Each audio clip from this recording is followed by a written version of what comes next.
રાજકોટ જિલ્લામાં મેઘરાજાએ સટાસટી બોલાવી છે, જેથી રાજકોટ જિલ્લાની નદીઓ અને ડેમ ઓવરફ્લો થયા. ધોરાજી નજીક આવેલો ભાદર 2 ડેમ ફરી એકવાર ઓવરફ્લો થયો. ભાદર 2 ડેમના ઉપરવાસમાં પડેલા ભારે વરસાદ બાદ પાણીની પુષ્કળ આવક થઈ રહી છે.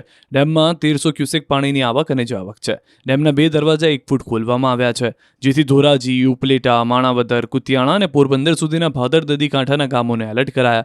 લોકોને નદીના પટમાં અવરજવર ન કરવા અપીલ કરી છે. આ સાથે ધોરાજીથી પોરબંદર સુધીના 67 જેટલા ગામોને પીવાના પાણી અને સિંચાઈનો પ્રશ્ન હલ થાય છે. તો ભાદર ડેમમાંથી પાણી છોડવામાં આવતા ભાદર નદી પણ ગાંડીતુર બની છે. તો ગુજરાતની જીવાદોરી સમાન નર્મદા ડેમની સપાટીમાં વધારો થયો છે.